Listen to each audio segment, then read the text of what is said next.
Perfect. Alrighty. Good morning, everybody. As Penny said, my name is Andrea Topper. I am the Training and Outreach Conservation Specialist with DATCAP, and today we get to talk about all things nutrient management. And once we kind of get a good head on our shoulders with what is nutrient management, we're going to dive on into the SnapPlus program where we write nutrient management plans in. And I'll do a quick demo on how to write a nutrient management plan, kind of what we're going to need if we want to write a nutrient management plan. And as Penny stated, stop me anywhere along the way if you have questions. So first and foremost, what is nutrient management? Well, I like pictures, and the easiest way to depict that is by showing that nutrient management is a plan that we use to help monitor on-farm nutrient sources. So first, we need to make sure that we're accounting for the on-farm manure and waste sources that are being produced. And after we've allocated those sources to our fields, we identify the remaining crop need, and we meet that need with commercial fertilizers. In turn, hopefully we have a beautiful crop at the end of the year. So before I get too far in, I want to just kind of go through why do we have nutrient management and what are some of the rules and regulations behind nutrient management. And there's a lot of different aspects involved. And so I've kind of dumbed it down into a version that I can understand. So DNR sets state statutes, and NR 151 is a state statute that sets the agricultural performance standards for the state. DATCAP, the Department of Ag, is then charged with providing the guidance for meeting those statutes, which is why we have ATCAP 50, okay? ATCAP 50 is the administrative code that says in order to meet the nutrient management performance standard, you need to follow NRCS's 590 practice standard. And NRCS is a federal agency that sets conservation practice standards like the 590. I get this question a lot too. Who can write nutrient management plans? Well, if you are a certified professional crop consultant, if you are a certified crop advisor or a professional agronomist, if you're a registered soil scientist, automatically you are deemed eligible to write nutrient management plans in the state of Wisconsin. If you are a landowner who has attended a DATCAP approved course, you can write a nutrient management plan for your own farm and your own farm only, okay? And there's an additional caveat that in order to stay certified to write your own nutrient management plan, you need to attend a refresher course once every 4 years. So again, it's important to know that landowners can write their own nutrient management plan, but it's their own nutrient management plan. They can't start writing plans for their neighbors or their friends down the road. It's only for their own land that they're operating. So SnapPlus. What information does it need? Where do I begin with writing a nutrient management plan? Well, SnapPlus is a super powerful program that uses a lot of information, and it's our job to make sure that we have the information that the program needs in order for it to be able to run the equations in the background. So first and foremost, current soil tests from a DATCAP certified lab are needed in order to be able to run the SnapPlus models. Additionally, we need field locations so that we can identify the soil type as well as potential application restrictions within those field boundaries. Animal information is super important because it tells us how much manure a farm will be producing and how much land they're going to be needing to spread on. But really the real meat and potatoes of the nutrient management plan comes from the cropping information. So what crops are being planted on this farm? What's the expected yield goal? What kinds of tillage are being done? What manure and fertilizer applications are being planned on the fields? That's where we really kind of get into the nitty-gritty stuff of the nutrient management plan. All right, so we've talked about SnapPlus, but before we get into the SnapPlus program, I want to go through some of the equations and measurements that SnapPlus is running in the background so you guys all have a good understanding of really kind of what's going on. So the first equation that's running in the background is the Russell II equation. This equation gives us an estimate of soil loss in the specific rotation that's designated in the program. It takes many different factors into consideration: soil erodibility, slope length, steepness, cover, just to name a few. And our goal with nutrient management is to reduce soil loss to tolerable levels, what we're going to refer now to as T, okay? T levels vary for different types of soil. They can range from 1 to 5 tons per acre per year of soil loss. But no matter what, state law requires that nutrient management plans need to be compliant with the T for their associated fields. So on the right hand of the screen here, you can see I have kind of a snapshot directly from SnapPlus. And you can see from this example that this field soil type, the T value is 3. You can see that here. But currently with the rotation and settings that I'm doing within this plan, I am currently losing 4.1 tons of soil. So obviously I'm losing about a little over 1 tons of soil extra than what is considered tolerable for this soil type. So what do I need to do in order to meet T? Well, there's a couple different things that we can do. We can look at altering our crop rotations. So that could just mean increasing years of perennial crops in your rotation. So adding in some more alfalfa, potentially using more cover crops in your rotation, reducing the years of biomass and residue removal. So, heavy corn silage rotations see a lot of biomass removal, whereas you could potentially switch into corn grain instead of corn silage. We could change tillage practices. Any which way that you're reducing or eliminating tillage is going to help with meeting T. You can eliminate a fall tillage where there isn't a manure application. You can just reduce your total overall number of passes. Obviously, it's going to be hard for someone who's doing heavy conventional tillage to just drop down to no-till right away. There's equipment that needs to be involved and a learning curve. So obviously, we don't expect people to make huge changes, but looking at eliminating just a fall pass or reducing your total number of passes is a good way to start helping reduce your tillage. We can use conservation practices. So strip cropping, contour farming, vegetative strips and buffers, and other hard practices all help reduce T. Okay, the next thing that we get to talk about is the phosphorus index. It's calculated by estimating the average runoff phosphorus delivery from each field to the nearest surface water in a given year, okay? And the things that are taken into consideration to calculate that out for us is the soil's condition, crops, tillage, manure and fertilizer applications, and long-term weather patterns on that field location. So the phosphorus index is reported as a whole number. The higher the number, the greater the likelihood that that field is contributing phosphorus to local water bodies. It's important to know that we need to make sure that we're maintaining the rotational P index at or below 6 in order to apply manure on a field. So again, here's a fun little screenshot from SnapPlus. You can see I have the average P index circled here. This field is a 4. And remember that if I get to an average P index of a 6, I will not be able to apply manure to this field anymore. I do want to point out, though, that you can have in a single given year a P index that is above 6. You could potentially have it up to 12 and still be deemed compliant as long as your overall average rotational P index, the number that's appearing here, stays below 6. Okay, so there are going to be some years in your rotation that do have a higher P index, but it's over the average. And you can see here that I have my rotation settings for this year starting in 2021, and it's going to be a 5-year rotation. So during that rotation, during those 5 years, the average P index is 4 for this field. So what can we do to achieve a better phosphorus index?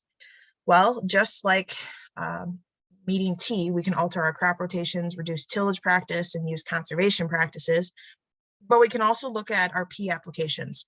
Are we applying nutrients to frozen soils? If so, we should probably stop doing that. That's not a good idea. And phosphorus is way too expensive to just be putting it out there and losing it. We need to make sure that we're timing applications so that it's when the plant actually needs it and when the plant will be taking it up. We also should be paying attention to our soil phosphorus levels and making sure that we're maintaining them in the optimum range. So if we have soil test results that are coming back that are saying that our soil P levels are excessive, we need to realize that we need to greatly reduce our phosphorus inputs that we're putting out on that field. The next and last measurement that we're going to talk about here today is the soil conditioning index, the SCI. The SCI is based on the amount of crop residue and manure that's going to be returned to the soil the effect of tillage on organic matter decomposition, and the predicted wind and water erosion in that given location. The SCI can have a range from -2 to +2. You can see here that this one is a positive 0.2. Negative numbers show a decreasing in soil organic matter, and positive numbers show an increase in soil organic matter. But one thing that the SCI cannot do, it cannot be used to predict soil organic matter amounts or the rate of change, okay? So it's just kind of a score that we can reference. And I always kind of like to look, is my number positive or is my number negative? If my number is positive, I know that throughout my rotation, I'm increasing soil organic matter. And if it's negative, I'm decreasing it. So again, what can we do to improve our SCI numbers? We can alter our crop rotations, reduce tillage practices, use conservation practices, just like what we went through for the phosphorus index and T, but we can also add our organic additions. So manures, compost, other organic byproducts will all help us improve our SCI. All right, before I go into manure management strategies, any questions on any of those equations that are going on in the background of SnapPlus before I continue on? There's none in the chat, but does anyone want to unmute yourself and ask a quick question? If not, we'll get into the fun stuff with manure. Okay, let's do it. All right. So the first thing we get to talk about are swigmas. What in the world is a swigma? Well, a swigma is a surface water quality management area, and it acts as a buffer and helps limit manure applications within certain distances to lakes and streams. It's super important because it's helping to reduce the potential for surface water contamination. So we have two different types of swigmas that we get to work with. We have the 1,000-foot buffer, and that's going to be found around ponds or lakes. And then we have the 300-foot buffer that is going to be found around rivers and streams.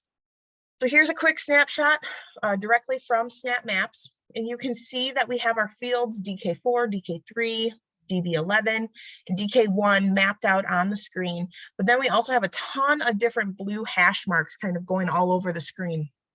And over here on the kind of upper left corner, you can see what looks to be a pond of sorts, and you have these long blue hash marks that are jutting off to the upper right. That's indicating that 1,000-foot swigma around that lake or pond, whatever you want to call it. And then over here in the upper right corner, we have what looks to be a stream of sorts. And you can see these blue hash marks are a little bit shorter and they're jutting off to the upper left. And that's the swigma, the 300-foot buffer around streams and rivers, okay? And we can see that within these field boundaries, we have some of these blue hash marks creeping in. Well, what does that mean? Well, it means that we have to take extra considerations and steps if we want to apply manure within those areas. So if we want to apply manure within swigmas during the time that the soil is not frozen, we need to choose one of the following practices to implement. So we can either install and maintain vegetative buffers or filter strips. We can maintain greater than 30% cover after nutrient applications. We can incorporate the manure within 3 days after application. We can plant a crop prior to, at, or immediately after that manure application. Whatever we do, we just need to make sure that we're picking at least one of these practices in order to apply manure within those swigmas. Additionally, we need to make sure that we're limiting our unincorporated manure applications that are liquid manure, so 11% or less dry matter, to 12,000 gallons to the acre. Also, sequential applications are allowed, but we need to make sure that when we're making sequential applications, we're not exceeding the crop's overall nutrient need, and that we're waiting at least 7 days between those applications. Obviously, if we see runoff or tile discharge of any sort, no matter how much manure has been applied at that point in time, all applications need to be stopped. We cannot have that happening. So during the winter within swigma areas, you cannot, and I'll say that again, you cannot mechanically apply manure within swigmas when the soils are frozen, okay? The only lucky people who get to do that are cows or other animals who are gleaning or pasturing within those swigma areas. They're allowed to dispose of their manure wherever they see fit.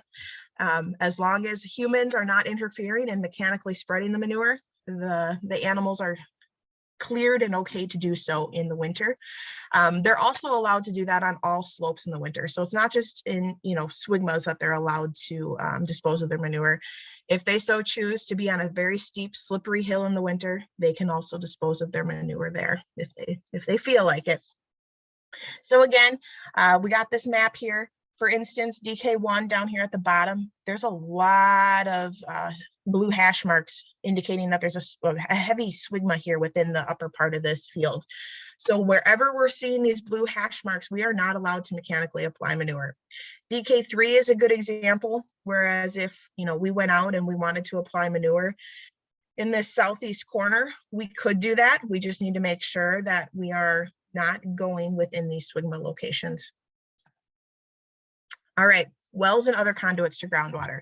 Why are these important? Well, they're important because we're not allowed to make mechanical applications within 50 feet of direct conduits to groundwater. Your next question, well, what qualifies as a direct conduit to groundwater? For example, wells, sinkholes, fractured bedrock at the surface, quarries, all of these things listed here are considered conduits to groundwater. So again, another fun snapshot from SnapMaps. You can see here that I have a field boundary mapped here. That's that white and black kind of line. And then I have this little well that's plotted, probably a private well for this home dwelling that's right next to the field. This red circle indicates that 50-foot buffer around that well. So you can see that this 50-foot buffer does creep into this field boundary, meaning that there is no mechanical manure applications allowed to be made within this area. So you can apply manure, you can apply it over here, you can apply it up right here, but you need to make sure that when you're going out and actually applying the manure, the farmer needs to have maps, or they need to have a good conversation with their manure applicator to let them know that this area is over here and that we're not allowed to apply mechanical applications of manure within that zone. Again, if you were pasturing animals within that area, that's okay. Gleaning or pasturing of animals is allowed within 50 foot of all direct conduits to groundwater, okay? Let's talk about a couple other wells that have a little bit stricter requirements. A community potable well, so for instance, a municipal well, has a buffer of 1,000 feet around it in which you cannot apply manure. A non-community potable water well, so a public well, a church well, a school or restaurant, has a 100-foot buffer. Okay, so a lot of times fields are out in the middle of nowhere, but a lot more frequently we're seeing other encroaching entities coming in. So there is the potential that these wells could be within distance of a field. And so it's important that we do not make manure applications within those areas. Unless the farmer is treating their manure to substantially eliminate pathogens, then it is okay and it is allowed for them to apply within those areas. All right, so we're going to jump from conduits to groundwater restrictions, and we're going to talk about late summer or fall manure applications of N. So depending on what type of soil you are on, it's going to determine whether your rate is 90 or 120 pounds of N, okay? So another fun snapshot here from SnapMaps, you can see right here that we have this gold solid color. That's indicating that we have a depth to bedrock of less than 5 feet. For our N-restricted soils, we can see that we have horizontal gold bars over here in the upper right. That's indicating a P soil, so a highly permeable soil, a sandy soil, for instance. We have R soils where the depth to bedrock is less than 20 inches, and that's kind of this solid gold block here in the middle. You can see we got a couple of those here down here as well. And then the vertical gold bars, which are wet soils. So that is where our depth to the water table is less than 12 inches. And depending on what kind of soil your field lays into is going to depend on the restrictions that we see. So if you're going to apply fall or late summer manure that has greater than 4% dry matter on a W or W combination soil, you need to limit your applications to 120 pounds of N or looking at the rates from 820, 809, whichever is less, okay? On P and R soils, if you have established cover crops or overwintering annual crops, you're able to apply 120 pounds, or looking at the rates of A2809, whatever is less. But if you're doing annual crops that aren't going to be planted into the spring or summer, we need to make sure that we're delaying our manure applications until soil temperatures are less than 50 degrees Fahrenheit, okay? And on top of that, we need to limit the rates to either 120 pounds of N or looking at the rates from A2809, whichever is less, okay? So this is a reminder that this is for manure applications in the late summer or fall, with the manure having greater than 4% dry matter. This is a lot of information, and please do not freak out or worry that you have to remember every single one of these rules. SnapPlus is a godsend in that matter, that it helps us. It reminds us, it identifies all these risk areas for us and tells us, hey, make sure you pick one of these two, and oh, you're over applicating. Let's take a peek at how we can change that application, okay? But I just like going through them so that you have a good idea of what you're seeing. Yes? Yes, excuse me. We have a question, or maybe two questions. Would you mind if we share your PowerPoint? That was one of them. Most Along with the definitely. recording? Okay, so then everyone, you will get a copy of the PowerPoint in the email as well. And then the question was, what qualifies as substantially treated to reduce pathogens? Is there a manure test that must be done to confirm a specific level of pathogens, or is it is it practice specific? That is a great question that I do not know the answers to, but I will make sure that I look into this. And when we send out the PowerPoint and the recording, I will send a response directly related to this question here. Thank you for asking that. Great. And yes, we can do that. I can download those questions for you, and we will get those answers to you later. Perfect. What are the P, R, and W soils? Great question. So yes, P soils are highly permeable soils. These are all, I should preface, P, R, and W soils are all considered N restricted soils. So if you have these types of soils within your fields, you're going to see, when we're getting into SnapPlus, that nitrogen application rates are going to be heavily restricted, especially in the late summer and fall, okay? Because these are soils that could potentially leach or lose a lot of nitrogen if you're applying in late summer or fall and hoping that it's going to be there for your crop in the next spring, okay? So P is a highly permeable soil. You got to think of that as kind of like a sandy soil. R is where the depth to bedrock is less than 20 inches to the surface. And W soils are wet soils where it's less than 12 inches to the water table. Great question, great question. So then I go into, we just got done talking about greater than 4% dry matter manure applications on W and P and R soils.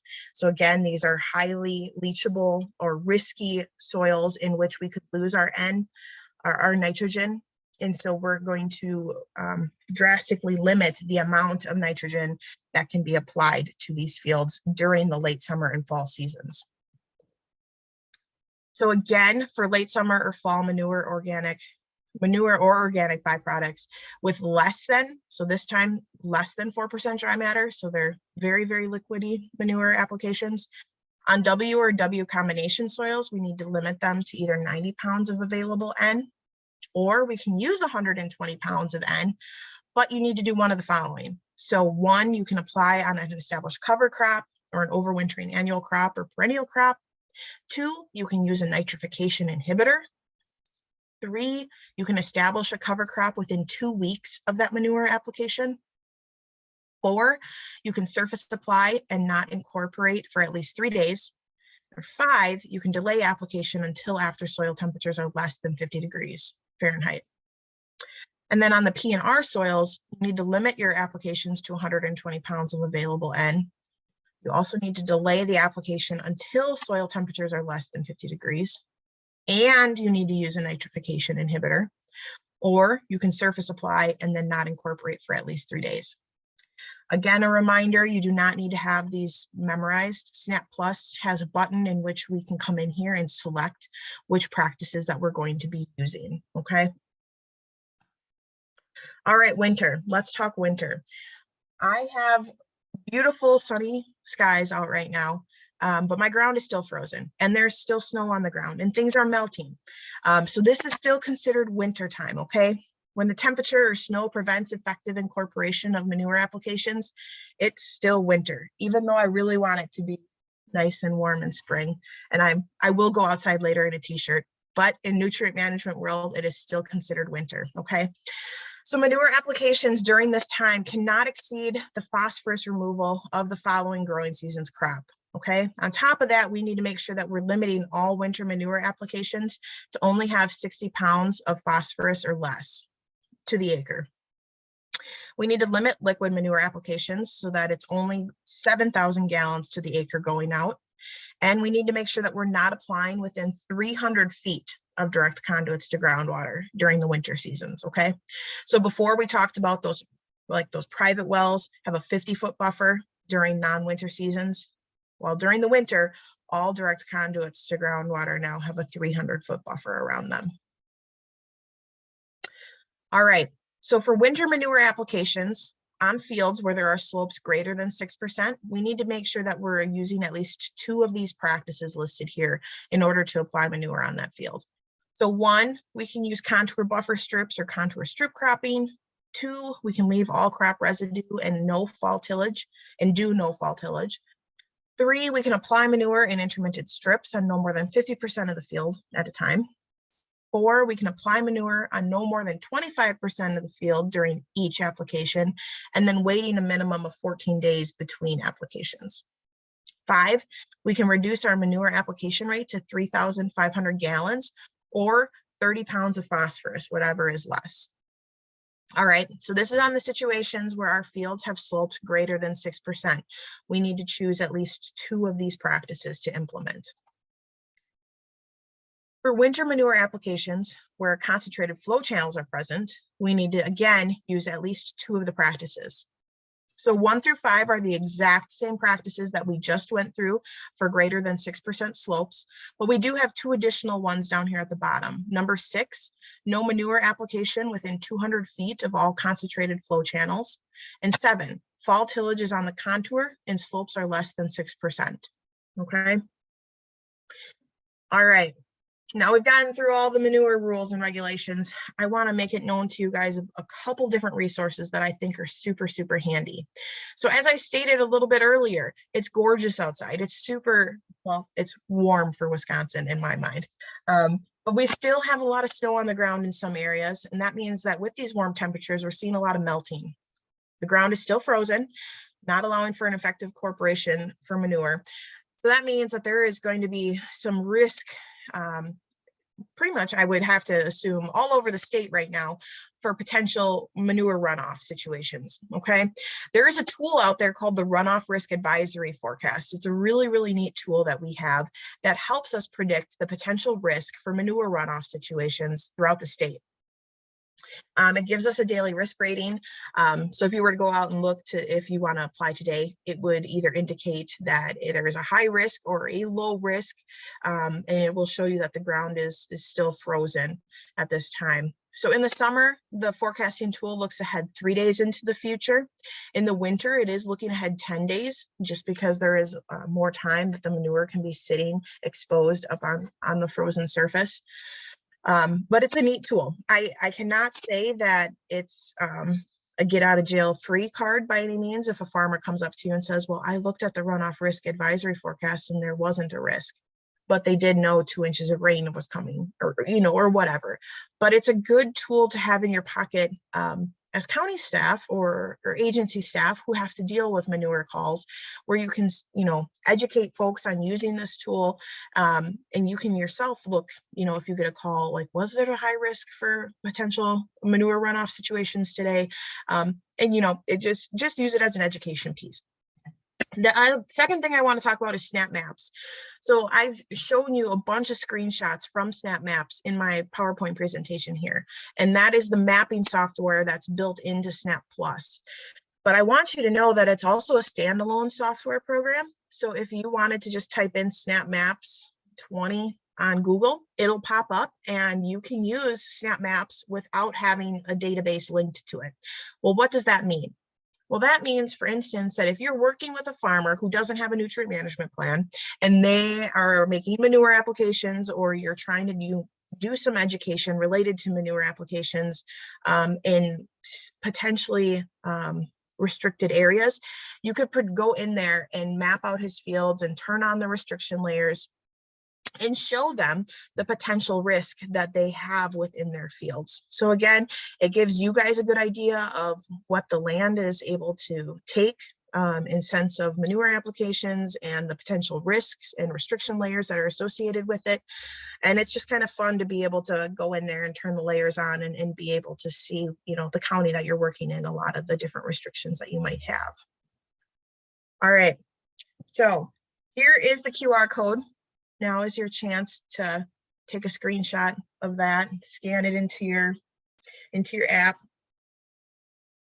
But before we go into SnapPlus, do you guys have any specific questions on anything that we went through here already? Nothing in the chat, but does anyone want to unmute yourself and ask a question?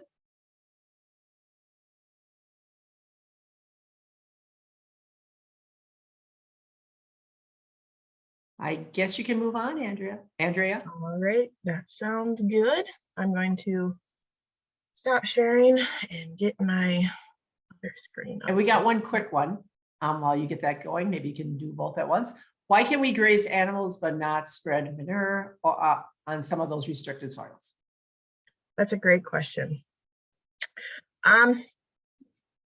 My quick answer would be that when we're mechanically applying manure, generally, as long as it's not an overwintering situation for grazing cattle, generally, if we're mechanically applying manure, we're going to be putting out a lot more manure than what grazing animals are going to be putting out. So with putting out more manure, there's a heavier potential risk. But I was not around when that rule was made. And so I don't know the other logistic that are behind as to why they did allow grazing animals to spread manure within some of those SWGMA areas. Good question, Amy. All right. Sorry, I was trying to talk and do things at the same time. Hopefully now you guys can see that I have SnapPlus pulled up on my computer screen. Is that correct, Penny?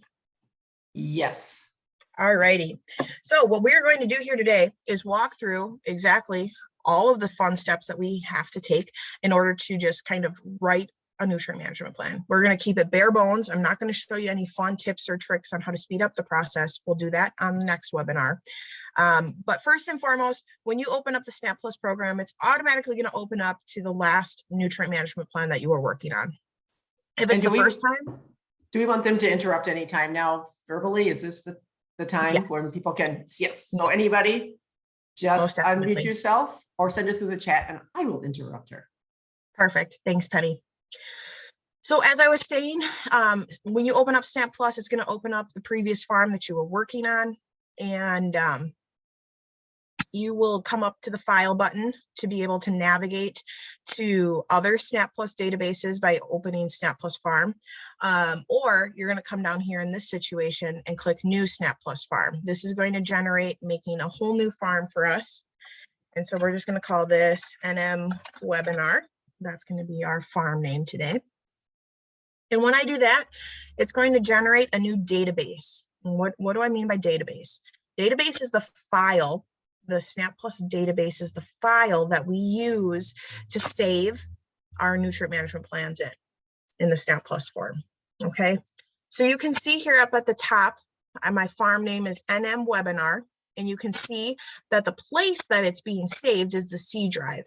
So my local C drive, there's a folder called SnapPlus 2, and then my SnapPlus data. And then within that my SnapPlus data folder is where you're going to find this database file. Okay. I highly suggest working through the C drive on your computer. It is I don't want to say speediest, because SnapPlus in general just isn't that fast of a program, but it is highly faster than plugging in a USB stick and running the SnapPlus program and database off of the USB. Highly faster, and you'll run into a lot less glitches. The other thing that's super important to remember is that SnapPlus does not have an undo button. Okay, so if we're going to get in here and really start messing around and playing with a lot of different stuff, I suggest using the save snapshot. Okay, what does this do? This saves the farm to a backup zip file in the exact place that it's at the moment you click the button. So you can always revert back to that point in time if you click save snapshot. Okay, and in order to access your snapshots, you come over to file and revert to last snapshot. And that will bring you back to the last point in time in which you clicked that button. But just remember that when you're going through here and doing things, there is not an undo button. Maybe in version 3, I've heard there's potential there could be an undo button, so that would be nice. But anyways, we now have our farm name. The next important thing that we need to do is get all of our contact information filled in here. People ask me all the time, do I have to fill it in? Well, no, you don't have to, but the more information you fill in here, the less information you're going to have to fill out by hand on the report side of things. So when they go to turn in their 590 checklists, SnapPlus automatically imports all this information right here into their 590 checklist for them. So I always suggest put it in there once and you won't have to do it again for every time you go to run a checklist. All right, one thing I do want to point out is this WPDES permitted farm CAFO button right here.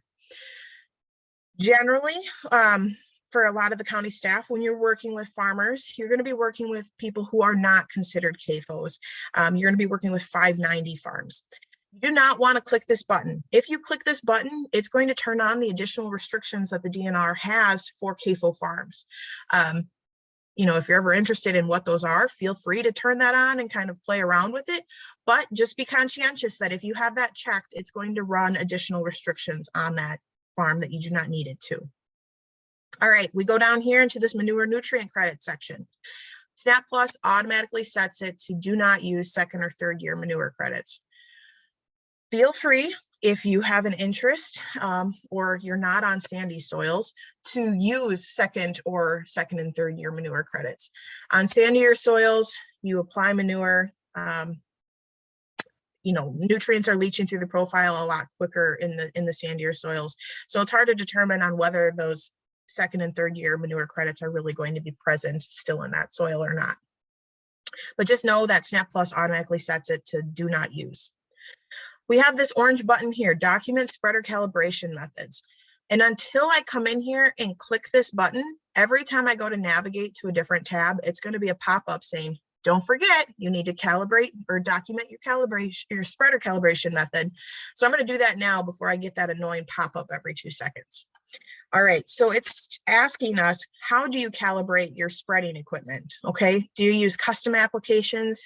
Have you actually gone out and had your equipment calibrated with weigh scales? Or do you know the amount that you've applied? So like the tons per the amount of acres you've spread.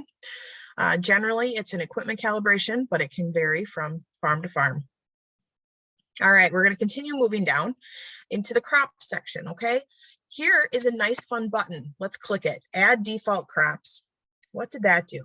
Well, it automatically added some of the most generic and used crops within the SnapPlus program. So you can see here we have alfalfa spring seeding, we have corn grain, corn silage, soybeans. So really kind of the generic go-to crops that we see. By clicking this one button, they've automatically moved from the unselected area into the selected area. Well, let's say, for instance, I have a farmer that grows potatoes. I'm going to type potatoes in here because that then eliminates every other crop that doesn't have the word potatoes in it, and it makes my list a lot easier to search. Well, I'm going to come in here and find my potato late harvest, or we'll do early harvest and going to a small grain cover crop. It's now highlighted blue. In order to get it from the unselected side to the selected side, I'm going to use this one caret. And now when I scroll on my selected crops, you can see potatoes has now been moved to the selected side. If you use this double caret option, feel free. I don't suggest it because it's going to move every single crop that you have over here that's unselected, and it'll move it over to the selected crop side. Why do I not suggest that? Because when you go and you're starting to plan out field by field, you really truly only want to see the crops that you're going to be working with. You don't want to have to worry about apple orchards or pumpkins or broccoli, okay? We want to see the things that we're going to be working with. So if for some instance, you've moved a crop over to the selected side that you do not need any longer, again, you can highlight it blue and use this caret to push it back over to the other side. And now it is no longer in as our selected crops. All right, we're moving over to the upper right side of the screen, the farm narrative. This is a section where I tell farmers, tell me your story. Tell me what you're doing on your farm. What do you have for animals? What do you have for manure collection? What do you do for your crop rotation? What's some of your fertility plans that you're putting out on your fields? What kind of tillage are you doing? Do you use cover crops? You know, all of these things really kind of paint the picture for us as conservation staff who are looking at these nutrient management plans and trying to get a good idea of what in the world is going on in this farm. And I tell the farmers and the plan writers, you know, the more you tell us in the farm narrative, the less questions we're going to have on potentially bugging you on, hey, I don't know, is this really accurate? Or I couldn't find anywhere in your plan that you said this.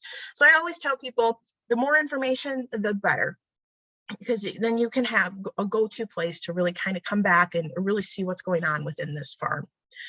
Annual notes for crop year. I see a lot of plan writers using this as a way to communicate with the farmers that they're writing plans for. They can say that field 1 in 2 years, based on the rotation settings that we have set, is going to have some soil loss problems. You know, it's just notes that indicate that, hey, we have future problems, or hey, this field needs soil test samples run again.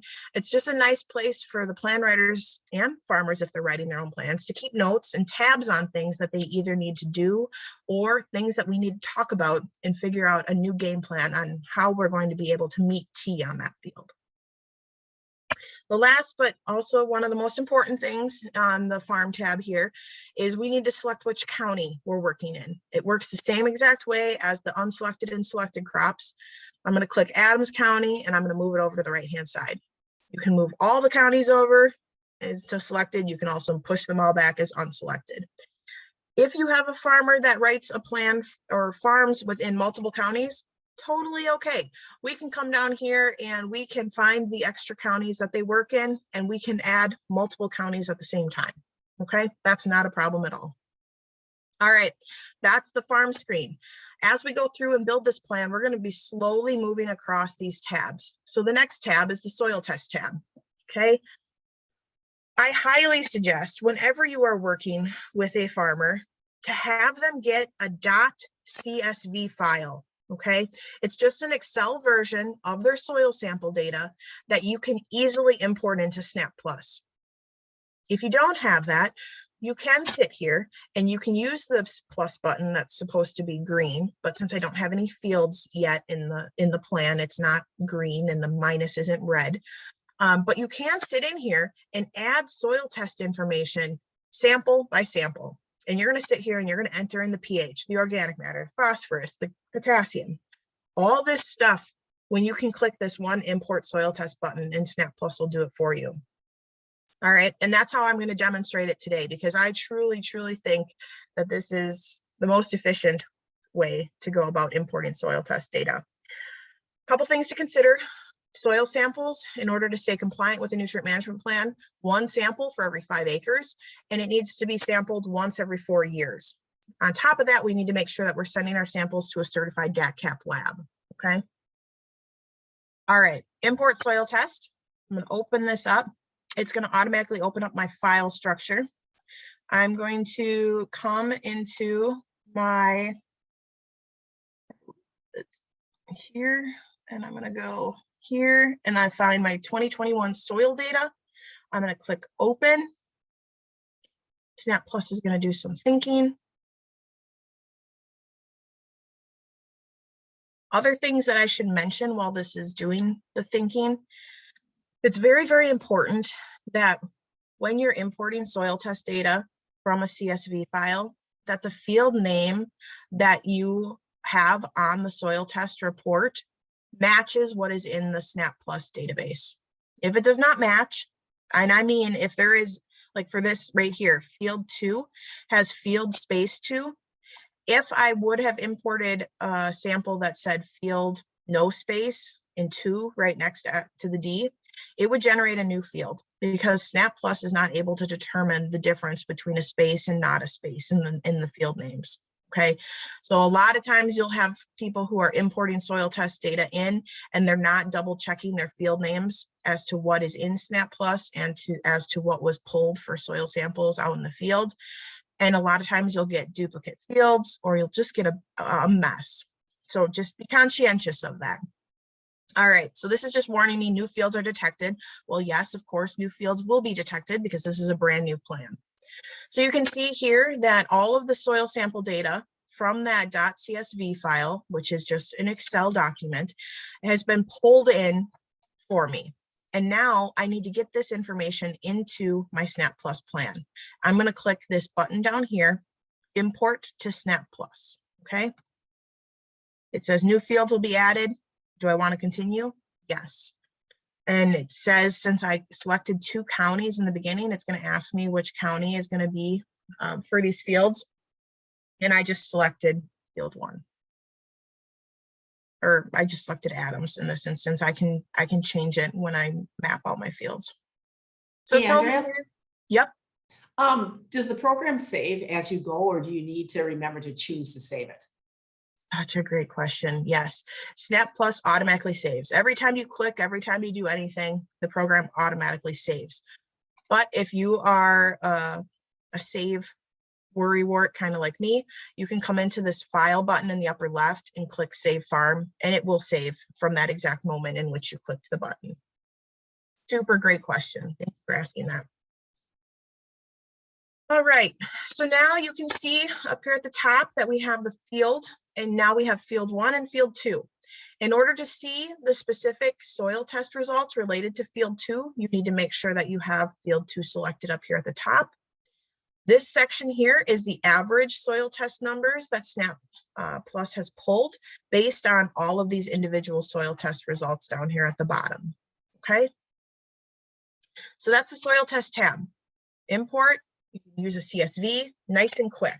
So imagine if I had to enter in all of these individual samples by hand. It can be done. It can be done, but I highly suggest using the import soil test button. All right, next tab, Snap Maps. This one's kind of fun. So how does SnapPlus and Snap Maps work? Well, SnapPlus is a program that lives on your computer. If we ever need to get an update to the program to you, you have to go online and re-download the program with that update, okay? Snap Maps lives on the internet. It is a cloud-based program. So in order to get these programs to talk to each other, we need to go through this sequence of pushing these buttons. And it kind of shows us green, okay? I'm gonna push my information from SnapPlus. I'm gonna upload it up to the cloud in Snap Maps. Once that process is done, it's now going to allow me to click on this website button here. And that's going to pull up our Snap Maps website. And this is where we get to start drawing fields, plotting wells, all that fun stuff. All right, and this is just giving me a warning on how to potentially speed up Snap Maps. This is disclaimers for specific counties that have additional layers and restrictions to be conscientious of. I'm going to click OK. So since I had designated that my fields lie within Adams County, it has automatically zoomed in to Adams County here for me, which is nice. So now my job, I need to come in here and figure out where are my fields within this plan. So I'm going to zoom, zoom, zoom. We're going to come in here and we are going to pick 2 fields and we're going to map them out.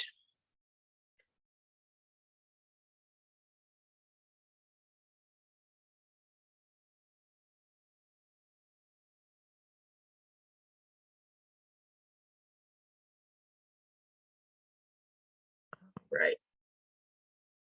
I like to zoom in fairly close so that I can see the field boundaries. If you are working with a farmer who has an agronomist pull their soil samples, generally that agronomist is going to have GPS boundaries of the fields. I highly suggest getting a shapefile from that agronomist and importing it based on exactly how they soil sampled it, because then you're going to know that the boundary matches the amount of samples that was pulled. If you want to do that, you can come into drawing tools and import a shapefile and then go to fields. But you just need to make sure that the zip file that the shapefile is all zipped. Okay, that's how SnapMaps will accept it, is if it is in a zip file. But if you do not have access to GPS boundaries, totally okay. We're going to come up here to draw a feature and click field. And now you can see I have this blue little dot that's kind of following my mouse around. That is indicating that my tool, the draw fields tool, is active. And now I'm just going to click. I'm not clicking and holding. I'm just clicking and plotting points along this field boundary. Okay. I'm clicking and not holding. Remember, I'm just clicking and plotting points along this field boundary. Obviously, in this situation, I'm not being as cautious with my boundary as I should be, just because I'm trying to get through this on a timely manner. Once I come back to my original point, I'm just going to click anywhere near it, and that automatically closes my polygon for me. Okay. Now I have to select which field this is. Well, this can be field 1. And the reason that SnapPlus already knows which field names I have is because I imported my soil test data, and that data had associated field names with it. If for some reason this field was not existing in SnapPlus, I can check this button here and I can type in a brand new field name. All right, so it does give us that option. I'm going to click Save Field as field 1. Right, and I'm going to zoom out here. And I'm going to come in and we're just going to pick this field right here as our field 2.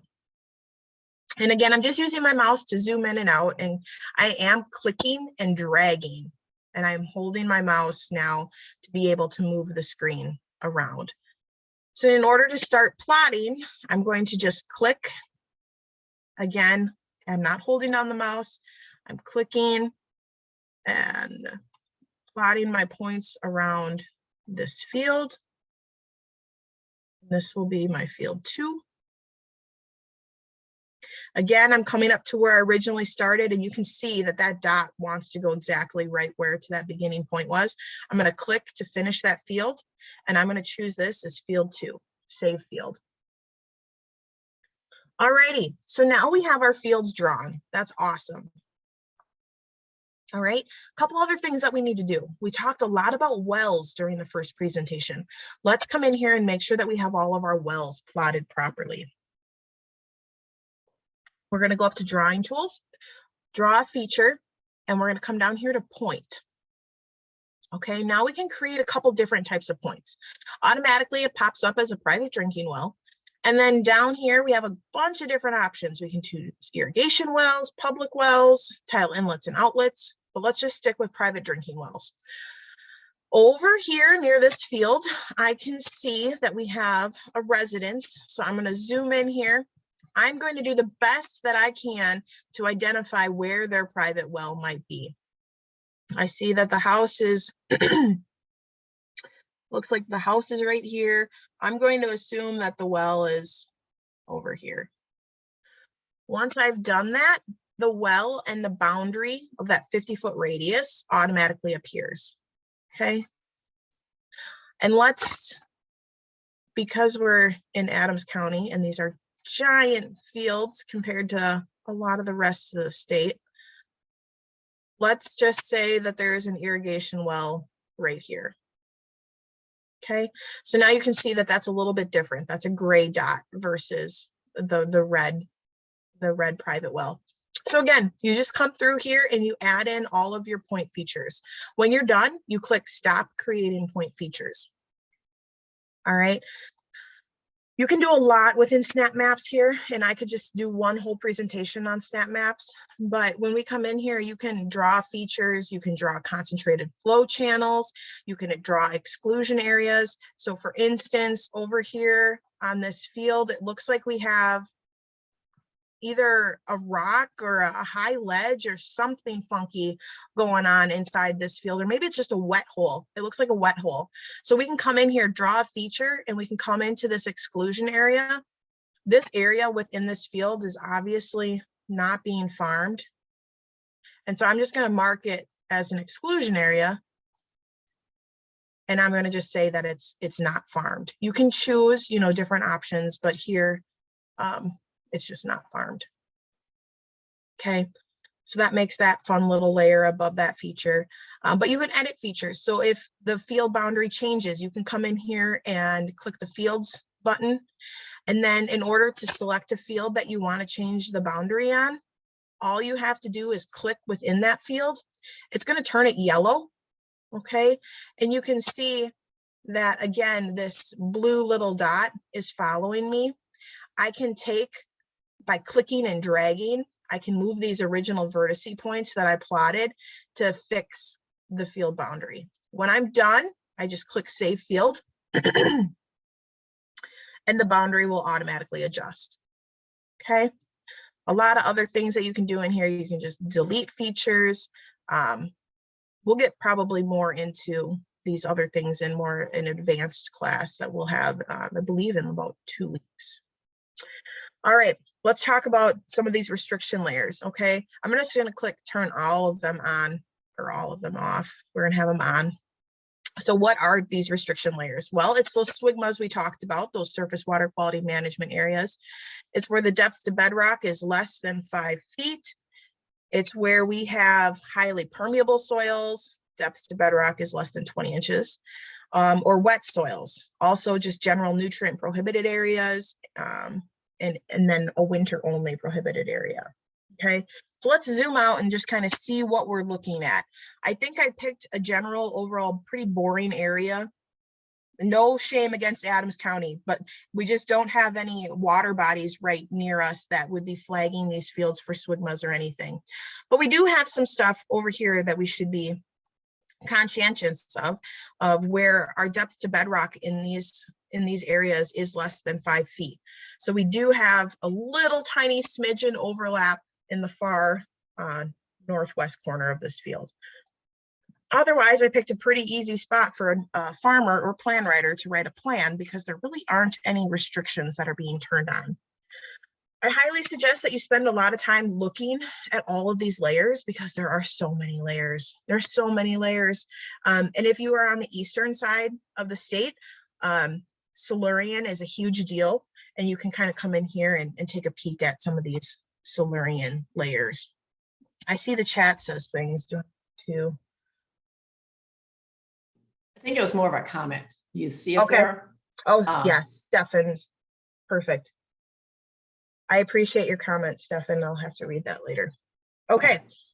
So the one last thing I want to show you guys before we get out of Snap Maps here is PDF creation. You can come in and create PDF maps of the farm for your growers that you're working with, or they can provide maps for you.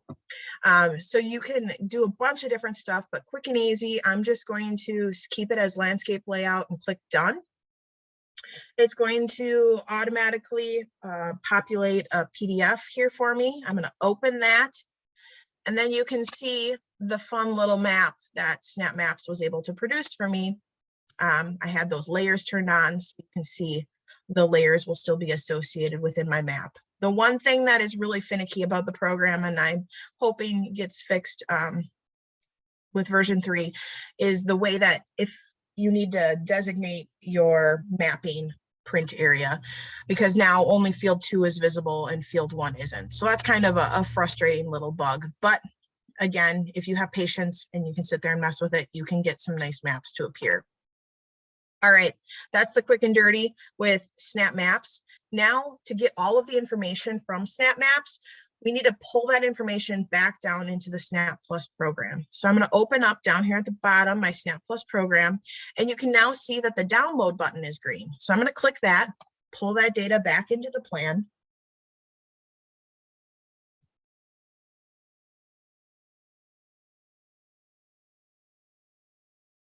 All right, and it's just saying, hey, there might be differences on the restrictions map or the acres map. Remember to check all those tabs to import those restrictions. I'm going to click OK.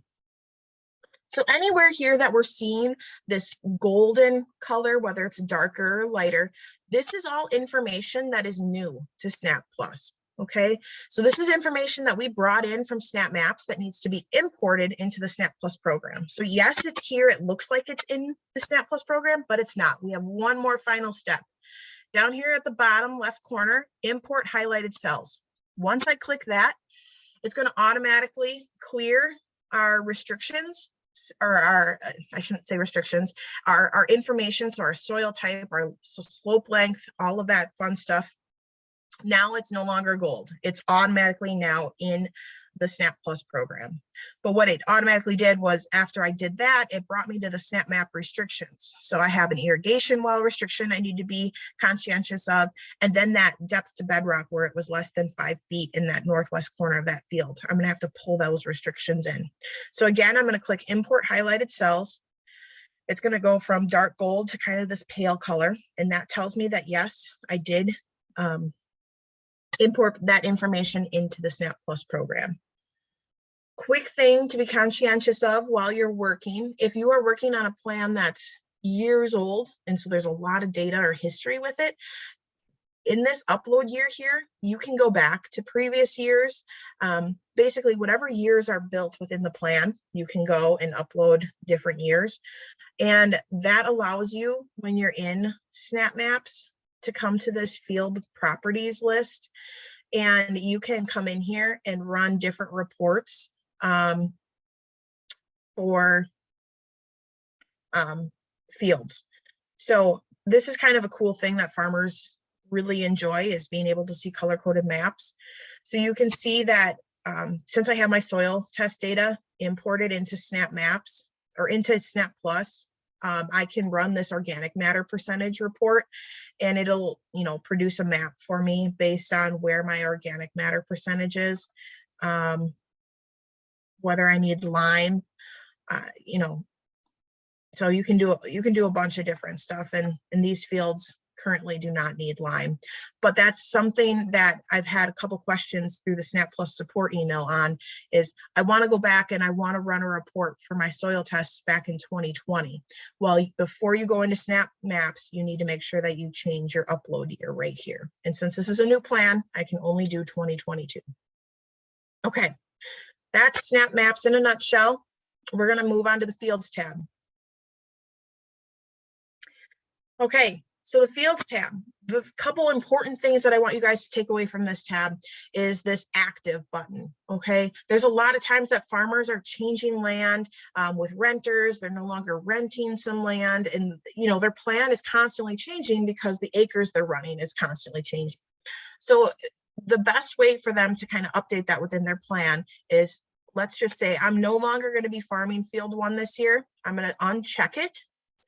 That means that the field still stays within the plan, but with not having it set to active, I no longer have to make a plan for that field. I no longer have to make cropping inputs to that field. We're going to leave it on, so you can check those on and off, though that's a super important a feature within the Fields tab. The other thing that you can do, you can come in here and manipulate the field slope. You can change the field slope percentage, you can change the length, but I just need to warn all of the individuals on the call that you need to be doing it properly. You need to be going out to the field and ground truthing with a clinometer and actually measuring the slope. Once you've done that, you can come over here and check that it's verified and that it'll be kind of locked in at that measurement that you've measured. I've had people who said, I went out and measured my slope and I entered it into SnapPlus. Well, now SnapPlus is broken and it's not allowing me to do what I needed to do. Well, that was because the slope wasn't measured correctly and the numbers that they put in here just didn't make sense for the program. So, feel free, if you do not think that the SnapPlus slope information or soil information is accurate, you can change it, but just be conscientious that when you're doing that, you need to be doing it correctly. Otherwise, the program does not work sometimes. Okay. One other thing I want to point out while we're on this tab, because it'll be more prevalent on the cropping tab, anywhere we see that there is a blue text, you can click on that and it automatically pulls up what it's referencing in the help menu. And the help menu is phenomenal, people. The SnapPlus team has done a really, really great job developing this help menu. And a lot of times, I would say 9 times out of 10, if I have a question, I go to the help menu and I can generally find it within there. So anywhere you see blue text, it's clickable and it'll give you a good quick rundown of what in the world are we looking at here, okay? Fields tab, quick one. We're gonna move on. Nutrients tab. This is where you get to start spending a lot more time. So generally when you come into the nutrients tab, it's automatically gonna open up here on the nutrient sources. So up here, this is where we have our manure sources, and down here, this is where we have our fertilizer sources, okay? The tool that I think is just wonderful, and it truly helps people really kind of figure out how much manure they're actually producing, is this manure production estimator. All right, and what I did just right there was on this blue line, you can see it allows me to move things whichever way I need to. And I just pulled this one down so that we have a little bit more room to see here. So we're going to play around with this livestock manure production estimator, okay? Again, we have some shortcut buttons here. We can just click add all dairy, and it'll add in all the different types of dairy cows and young stock and calves that we could potentially have on the farm. And we're just going to run with this. If, for instance, you don't see something on here that you want, if you have chickens, you can come over here on the left-hand side, press this green plus button, use this drop down, and you can come in here and find goats and horse and poultry layers or ducks, you know, all sorts of fun things. So you can kind of play around with all of those different types of manure sources. Okay, so what are we going to do now? Well, we need to know how many animals we have on this farm and how much of the manure we're collecting so that we can predict how much manure we are going to have to spread on this farm. So we're going to go through, I'm going to say that I have 20 150-pound calves. I'm going to say that I have 10 calves that are a little bit bigger, 10 heifers that are 750 pounds. And let's just say we have 20 some milking that are that weight. Again, I'm just making this up for this example. But what's important now, okay, we have our number of animals that we have, but we need to go back in here and identify how is their manure being collected. Well, with my lactating dairy cows, it's going to be 100% collected as a liquid because it's going to go into my manure pit, okay? Our heifers, for instance, they're going to be out on pasture for 50% of the time. So their manure otherwise is going to be collected as a solid. And I'm only going to collect 50% of it because the rest of it they're disposing out on pasture. And with my calves, I'm going to say 100% is collected as a solid. And as we're doing this, it's automatically updating for me the amount of dry tons of manure that I have and the gallons of liquid manure that I'm going to be producing. So the other thing that you can do is you can manipulate the amount of days. So obviously you're not going to have 20 calves at 150 pounds for 365 days out of the year. You know, be realistic when working with these farmers. They know what they have for animals on their farm and when. So ask the question, and you can come in here and you can change the amount of days that you would be collecting calf manure for calves that are 150 pounds. Okay, so now I have my farm totals. Where do I go or what do I do with these numbers? Well, I'm going to remember 144 tons because hopefully my brain can remember that in the 2 seconds that I need it to. But then I'm going to copy this gallons number and I'm going to come back over to my nutrient sources tab. And I'm going to add in my manure now. So I have dairy liquid that I need to add in. And I'm going to press this green button again. And I'm going to come back here and find my dairy solid pack. And I'm going to add that in. All right, when I do that, it automatically has the nutrient values that are associated with this. These are based on UW research. 590 farms are not required to have their manure tested for nutrient value.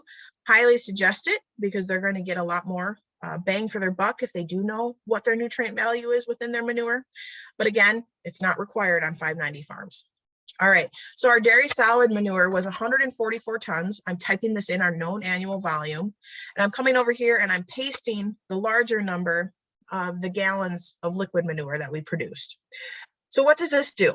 This now tells me that I have 350,000 gallons of liquid manure that I'm going to need to apply on my fields, and 144 tons of solid manure that I'm going to have to apply on my field during a given year.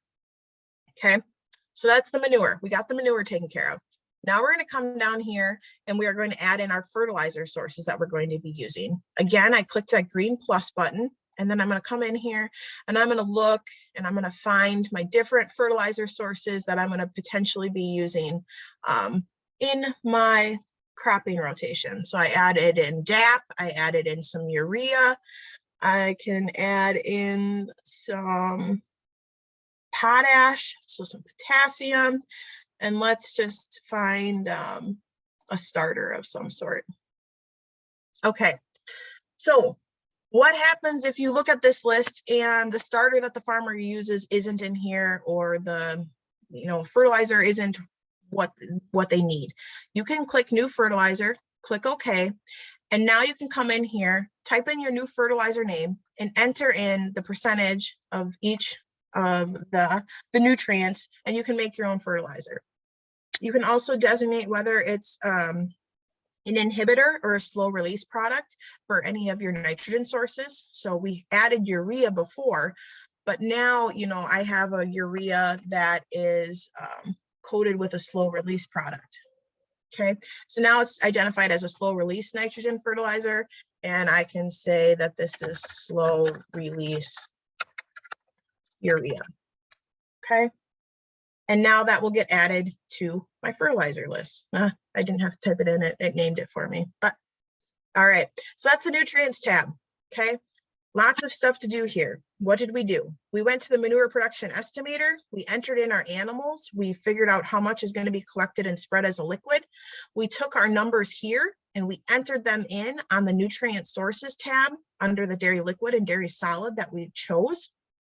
Then we came down here and we identified the fertilizer sources that we're going to be also using on our farm.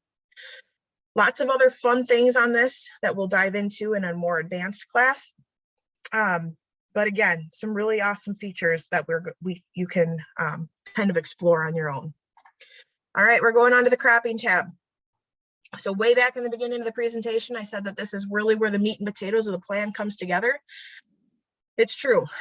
This is where we get to start planning out what crops are we planting on what fields and what's our fertilizer game plan. All right, a couple different buttons here. This add copy delete years button can be a nice feature to really help speed up some of the process of copying some of your information. But I'm just going to use this green plus button here. That's going to automatically insert our 2023 year. I'm going to do another one. And now we have 2022, 2023, and 2024.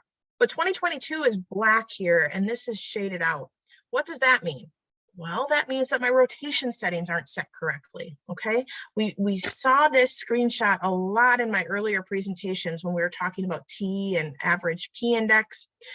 Here's where we get to set our rotation settings. So here I'm going to just do, for this quick example, we're going to change our rotation to 3 years. So now you can see that they went from shaded to dark black. So now they're active, and now I can plan them. And now when SnapPlus is running all the equations in the background, it's going to be analyzing these 3 years for me, okay? So the first crop that we're going to put out here, we're going to do corn grain. My yield goal, 171 to 190 bushels. Let's just do a fall chisel disc on this field. And then now, based on my soil test and based on the options that I've chosen up here, it's telling me my UW recommendation, the amount of N I need, the amount of phosphorus I need, and the amount of potassium that I need.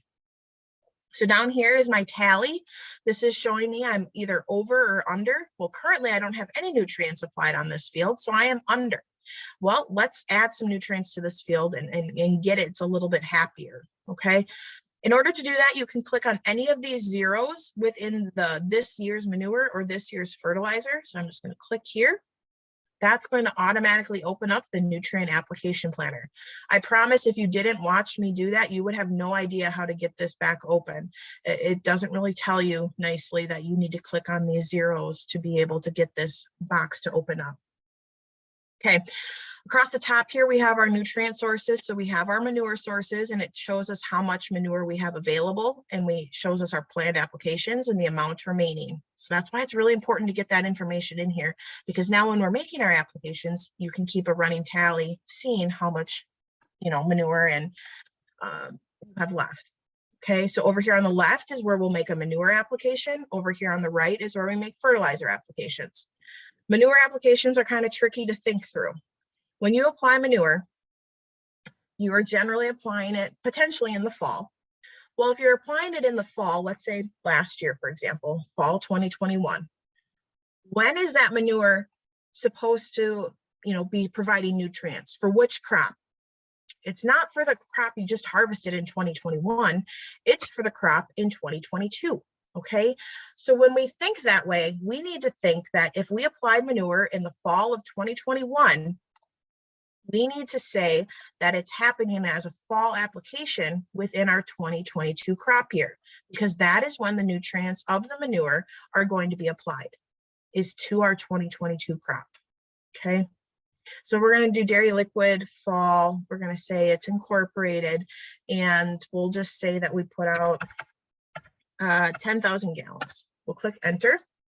Across the top, what the heck's going on? I said I put out 10,000 gallons on this field. Well, I have used way too much manure than what I actually have on this farm. So let's tone it back here. I have a 100-acre field, and let's just say that we're putting out 3,000 gallons. Okay, I need to move this up here. I need to click apply. So now that's a little bit better. I have now used 333,000 gallons of manure. I still have 100,000 left. Ooh, let's see what this note says. It says there's a planned fall application of manure with less than 4% dry matter to this field, and it's a P and R leaching susceptibly designated soil. So this application is not allowed without the use of a nitrification inhibitor, unless the manure is surface applied without incorporation for 3 days. So you guys remember all those rules we were talking about earlier? SnapPlus is flagging us and reminding us that, hey, you can't do this, but here are the options to become compliant. So what we're going to do is we're going to say that we're going to do an unincorporated application. We're going to click apply. And now it says that our application is considered compliant. Okay, you could write a note down here if you so choose, saying that the manure will be incorporated after 3 days time, if the farmer so chooses. So now we have our manure applied on this field. Over here, you can see our NP and K numbers. So based on the 3,000 gallons of manure that we've got going out on this field, it has adjusted a little bit, but we still need to meet that crop demand. So let's come in here and let's find our liquid starter that we're going to put out on our field. Let's bring in some urea, and we're good with our potassium, so I'm not going to put any potash out on this field.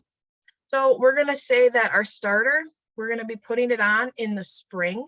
It's going to be subsurface, and it's going to be 10 gallons to the acre. We're going to do a urea application in the spring. It's going to be unincorporated, and I'm going to do 100 pounds of urea. In order to get these numbers to update now, I need to come down here and click the apply button. Once I click the apply button, it then updates my values. Okay, I'm still a little bit short. So we're in the central sands. Let's do a side dress of urea. And let's do that in the summer. Again, it's going to be unincorporated, and let's put out another 100 pounds. I'm going to click apply. All right, now with fertilizer prices, that's as much fertilizer as I can put out this year. That's all I can afford. I'm content. I'm not exactly meeting my end need, but I'm pretty darn close. Okay, if for instance I was going to put out 200 pounds of urea, I'm going to click apply. And I'm going to be 28 pounds over. It's still not flagging me as an over application just yet. But if I were to put out 300 pounds of urea, it would tell me that I am over applicating by 54 pounds of N, and I would need to reduce this application. I just want to close out of this so that you guys can see. With that over application, now it is flagged as red. And if I were to run a compliance report here at the end, it would tell me that I'm not compliant. So I need to come back in here. We're going to come back in and do realistic. We're going to change it to 100, and we're going to click apply. All right. We're running out of time, so I don't want to spend too much more time. It's pretty monotonous. You go through the same exact process for every year to build your rotation. But this cute little button here I talked about earlier, add, copy, delete years. You can actually copy your crop years. So I'm going to copy my 2022 corn year, and I'm going to copy it just 2022 to 2022, but I'm going to copy it to, let's do 2024. Okay. And I'm going to say, I want to just copy my fertilizer. Oh, I can also copy my nutrients. So I'm going to copy my manure application as well. I'm going to click OK. And that's going to copy everything that I did in 2022, and it's going to paste it right in 2024 for me. Okay. So now for 2023, I'm going to do soybeans. I'm going to hope for semi-decent yield here, and I'm going to do no-till soybeans. Okay, and I don't put out anything on my soybeans. That's what I hear a lot from farmers. So we'll just leave it blank that we're not putting out any fertilizer. Okay, now we have our rotation built for this field. We're going to click calculate all years. This is going to run all of those fun equations we talked about in the very beginning, and we're going to get updated values over here on the right-hand side of the screen as it does its thinking. So now, based on this rotation that I'm doing on this field, I'm losing 0.1 tons of soil. My allotment is 5, so we're good there. My average phosphorus index is 0, which is great. Once it hits 6, I'm no longer able to apply manure to this field. And my SCI, my soil conditioning index, is 0.5. So it's a positive number. That means that I'm increasing my soil organic matter on this field. Okay. You'll have to do this for every field in your plan, but for this example, we're just going to do field 1. We're going to keep moving through these tabs. You can click records. I truly think that a lot of the bigger farms use this records tab. It's super great if you have a lot of different manure haulers going out and spreading for you. You can get a template and you can enter in those manure applications through that template. But a lot of small farmers aren't using this records tab, so we'll just kind of bypass this for now. We're going to go to the reports tab. It says I'm missing data. Do I want to view it? No, I already know I don't have anything planned for my field 1, but I want to show you guys what these reports are. One of the most important reports is this NM2 compliance check. By running this report, it's going to run and show you all of the errors or over applications, or it'll show you general compliance within this plan. And it's giving me this error again because I don't have all of the information in this plan. I'm going to click close, and it should still auto-populate and show us what's going on within this plan. Okay, so again, here's all of the information of what plan this is. It's going to tell us whether we have rotational restriction problems. It's going to tell us, do we have anything missing? Well, yeah, field 2 doesn't have anything for our 2022 crop year. Okay, well, we'll go back and we'll fix that. We have our soil test problems. It's going to tell us, do we have too few? Do we have too old of soil test data? And then down at the bottom, it's going to tell us if we're over applicating. So do we have application restriction problems? Well, in this one field, we made sure that we didn't. We do not have restriction problems. But this is a great place for you guys to come in here and kind of just generally overall assess what's going on and do we have problems within this field we need to worry about. The next quick report I want to talk about is this field data and 590 assessment report. This is a nice report that brings all the data together in a very big table. It's going to show you the crops that are planted. It'll show you the tillage. It's going to tell you the T value, the phosphorus index. It'll give you all that good stuff. It'll show you the rotation settings. So this is a really nice report to be able to have all of the information in one place. Okay. Probably one of the most important things here is this 590 checklist. And I talked about early in the beginning that the more information you put into the farm tab, the more information it'll split out onto this 590 checklist. So again, I did not take the time to enter in all that information, so it's not going to automatically import it in there for me. But just know that the more information you put in, the more information that it will get imported into this checklist. So you do need to make sure you have Word because it's going to open up in a Word file. So here we have the name of the farm. If I would have put in all that information, it would get entered in here. But what is SnapPlus doing? It's automatically coming through and assessing yes or no for the checklist questions. Wow, that's super great. So in H, it's telling me I'm not compliant. Well, why is it telling me I'm not compliant? Well, SnapPlus hasn't been able to determine if I have enough adequate acreage to apply all my manure. Well, that's because I only applied it to one field and I had a bunch of manure left over. So that's why that one's flagged as no. But you come down here, K, L, and M, they aren't flagged as anything. Okay, well, that's because SnapPlus doesn't have enough information to depict yes or no for these answers.